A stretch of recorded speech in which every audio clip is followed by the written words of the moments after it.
বন্ধুরা, আজকের এই ভিডিওর মধ্যে আমি আপনাদের সঙ্গে শেয়ার করব জবা গাছের নভেম্বর মাসের গুরুত্বপূর্ণ পরিচর্যা। জবা গাছ হলো একটি গ্রীষ্মকালীন ফুলের গাছ, কিন্তু কিছু কিছু ভ্যারাইটির জবা গাছ যেগুলো শীতকালে প্রচুর পরিমাণে ফুল ফুটতে দেখা যায়, যেমন Pune, Bangalore, Australian, Taiwan, American, এই সমস্ত জবা গাছে শীতকালে প্রচুর পরিমাণে ফুল ফোটে। কিন্তু গাছে কুঁড়ি আসার সাথে সাথে শুরু হয়ে যায় নানা ধরনের সমস্যা। জবা গাছের কুঁড়িতে পোকার আক্রমণ হয়, গাছের পাতা হলুদ হয়ে ঝরে পড়ে, কুঁড়ি হলুদ হয়ে ঝরে পড়ে। আবার গাছে ফুল যদিও বা ফোটে, সেই ফুলের আকার হয় অনেকটাই ছোট। বন্ধুরা, যদি এই সমস্ত সমস্যা তোমাদের বাগানের জবা গাছেও হয়ে থাকে, তাহলে আজকের এই ভিডিওটা কিন্তু সম্পূর্ণ তোমাদের জন্য। আজকের এই ভিডিওতে বলবো এই সমস্যাগুলো কেন হয়, কি কাজ করলে এই সমস্যাগুলো থেকে আমরা মুক্তি পেতে পারবো, গাছে প্রচুর পরিমাণে ফুল আসবে। নভেম্বর মাসের শুরুতে জবা গাছে কি খাবার প্রয়োগ করতে হবে, কি গাছে স্প্রে করতে হবে, যেগুলো করলে জবা গাছে প্রচুর পরিমাণে কুঁড়ি তো আসবে, তার সাথে সাথে ফুটবে অসংখ্য পরিমাণে ফুল। সমস্ত কিছু জানতে হলে আজকের এই ভিডিওটা সম্পূর্ণ দেখার অনুরোধ রইল। একটু স্কিপ করো না বন্ধুরা, স্কিপ করলে কিন্তু অনেক কিছুই মিস করে ফেলবে।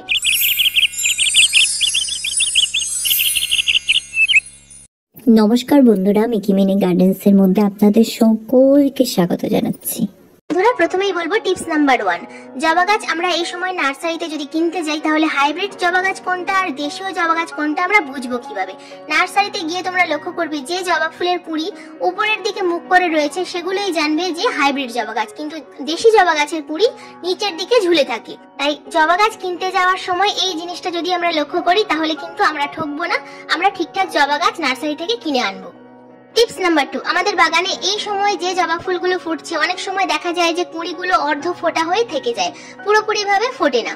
আবার অনেক সময় দেখা যায় যে কিছু কিছু ফুল একেবারে ছোট সাইজের হচ্ছে, যেমনটা হওয়ার কথা ছিল ঠিক তেমনটা হচ্ছে না, সাইজে ছোট হচ্ছে। কিন্তু এই সময় হাইব্রিড জবা গাছে ফুল কিন্তু অনেকটা বড় বড় আকারের হবে, খুব বেশি কিন্তু ছোট হয় না। অথবা এই সময় আরেকটা যে সমস্যা দেখা দেয়, গাছের পাতা হলুদ হয়ে যায়।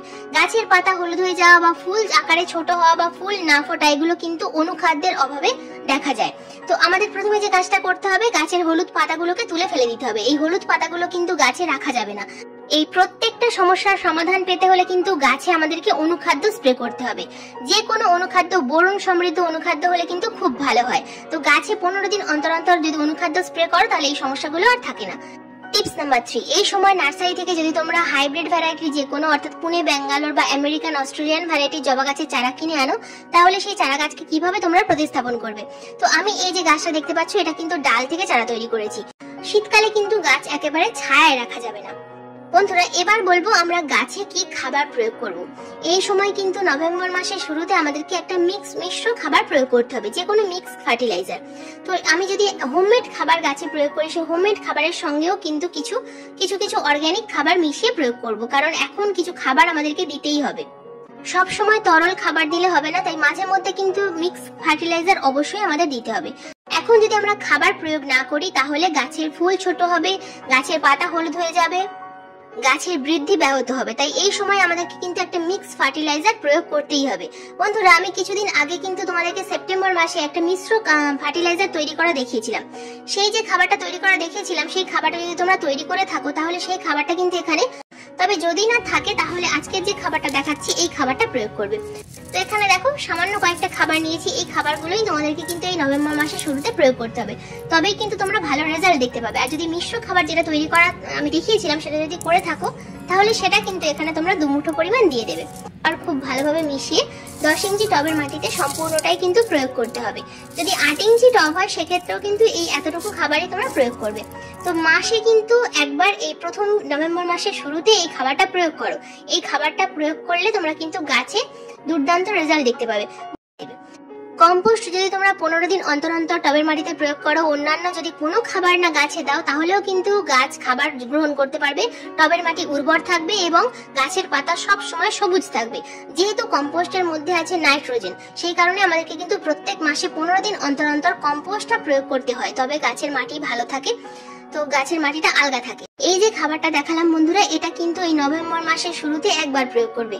ঠিক 1 সপ্তাহ পর আমি তোমাদেরকে একটা লিকুইড খাবার তৈরি করা দেখাবো, সেই খাবারটা টবের মাটিতে প্রয়োগ করতে হবে। তো 1 সপ্তাহ পর আমি অবশ্যই ভিডিও দিয়ে দেবো। বন্ধুরা, এবার বলবো শেষ যে টিপস, সেটা হলো আমাদের গাছে রোগ পোকার আক্রমণ। প্রচুর পরিমাণে এই সময় কিন্তু মিলিবাগ এবং জাপ পোকার আক্রমণ হয়, এবং এর কারণে গাছের কুঁড়ি হলুদ হয়ে ঝরে পড়ে, পাতা হলুদ হয়ে ঝরে যায়। তাই অনেক সময় অনুখাদ্য প্রয়োগ করার পরেও কিন্তু এটা থেকে যায়, কুঁড়ি ঝরার সমস্যাটা যায় না। তো এই যে দেখতে পাচ্ছেন দই, সবার বাড়িতেই দই থাকে, তো দইটা আমি নেবো না, আমি কিন্তু দইয়ের জলটা নেব। অল্প পরিমাণ মতন দইয়ের জলটাকে নেব, আর 1 লিটার জলের মধ্যে কিন্তু আমি অল্প পরিমাণ মতন জল মিশিয়ে ভালো করে গাছের মধ্যে স্প্রে করে দেবো। আর এই স্প্রেটা কিন্তু খুবই গুরুত্বপূর্ণ, এবং এই সিজনের এই মাসের মধ্যে তো অনেকটাই গুরুত্বপূর্ণ জবা গাছের মধ্যে।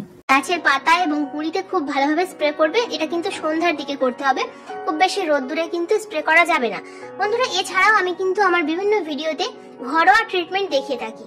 তাছাড়া তোমরা কিন্তু লাগাতার যদি নিম তেল স্প্রে করতে পারো তাহলে এই সমস্যাগুলো থাকে না।